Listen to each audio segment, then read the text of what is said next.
क्या आपने कभी किसी ऐसी जगह के बारे में सुना है जहां लोग अचानक गायब नहीं हुए, बल्कि जगह ने ही लोगों को अपने अंदर से निकाल दिया? आज मैं आपको एक ऐसी कहानी सुनाने वाला हूं, राजस्थान के रेगिस्तान में बसे एक ऐसे ही गांव की जहां दीवारें आज भी खड़ी हैं, लेकिन जिंदगी 200 साल पहले ही खत्म हो चुकी है। नाम है कुलधरा। और ध्यान से सुनिए, क्योंकि यह सिर्फ एक भूतिया गांव की कहानी नहीं है। यह उस डर की कहानी है जो शायद इंसान के जाने के बाद भी जगहों में जिंदा रहती है। जरा सोचिए, आप एक ऐसे गांव में खड़े हैं जहां 84 से ज्यादा घर हैं, मंदिर हैं, गलियां हैं, चौक हैं, सब कुछ है, बस लोग नहीं।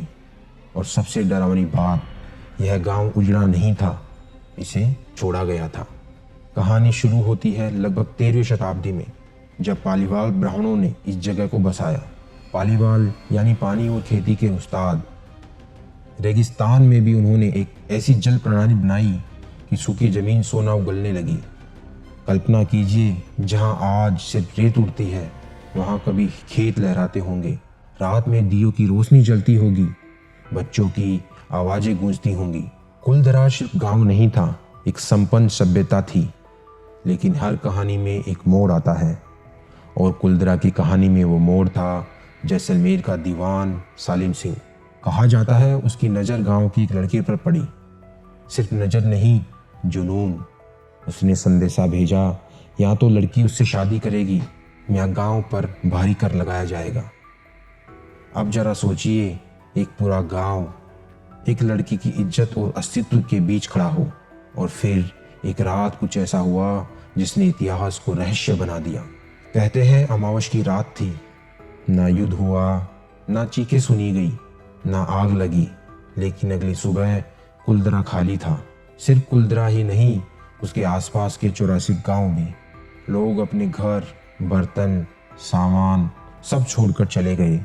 अब यहाँ सवाल शुरू होते हैं, अगर वे भागे थे तो सामान क्यों छोड़ा? अगर हमला हुआ था तो सब कहाँ गए? अगर पलायन था तो कोई रिकॉर्ड क्यों नहीं? इतिहास यहाँ चुप हो जाता है, लेकिन लोक कथाएं बोलना शुरू करती हैं। कहा जाता है जाते समय पालीवाल ब्राह्मणों ने इस जगह को श्राप दिया, यह गांव फिर कभी नहीं बसेगा। और अजीब बात, 200 साल में कई लोगों ने कोशिश की, लेकिन कोई यहाँ टिक नहीं पाया। अब यहाँ से कहानी डरावनी होने लगती है, क्योंकि इतिहास खत्म होता है और अनुभव शुरू होते हैं। जो लोग कुलधरा गए वे एक अजीब बात बताते हैं, दिन में सब सामान्य लगता है, पर जैसे ही सूरज ढलता है हवा की आवाज़ बदल जाती है।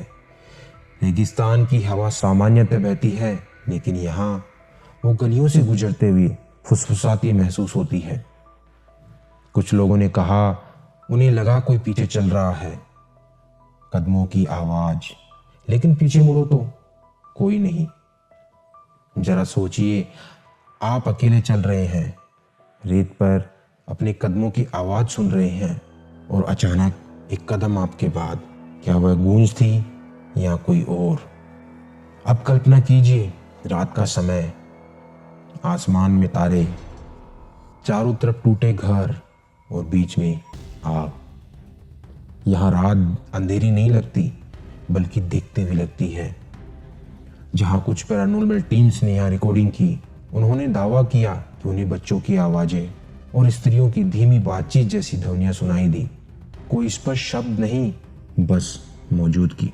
और सबसे अजीब अनुभव, अचानक तापमान का गिर जाना। रेगिस्तान में जहाँ रातें भी गर्म रहती हैं, कुछ जगहों पर ठंड महसूस होती है, जैसे आप किसी अदृश्य छाया के पास खड़े हों।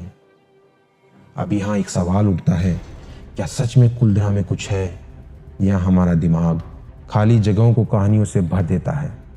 मानव मस्तिष्क सन्नाटे को सहन नहीं कर पाता। जहाँ आवाज़ नहीं होती वहाँ वह आवाज़ें बना लेता है, जहाँ लोग नहीं होते वहाँ वह मौजूदगी महसूस कर लेता है। लेकिन अगर यह सिर्फ दिमाग है, तो हर व्यक्ति को लगभग एक जैसे अनुभव क्यों होते हैं? क्यों हर कोई कहता है कोई देख रहा है? शायद डर बाहर नहीं होता, डर वह एहसास है जब आपका दिमाग मान लेता है कि आप अकेले नहीं हैं। कुलधरा हमें भूतों से नहीं डराता, यह हमें याद दिलाता है कि सभ्यताएं भी अचानक खत्म हो सकती हैं। आज हम शहरों में रहते हैं, रोशनी, इंटरनेट, भीड़, लेकिन जरा सोचिए, अगर कल सब चला जाए, घर रह जाए और लोग गायब हो जाएं, क्या कोई 200 साल बाद हमारे शहरों में खड़ा होकर यही महसूस करेगा कि यहाँ कभी जिंदगी थी?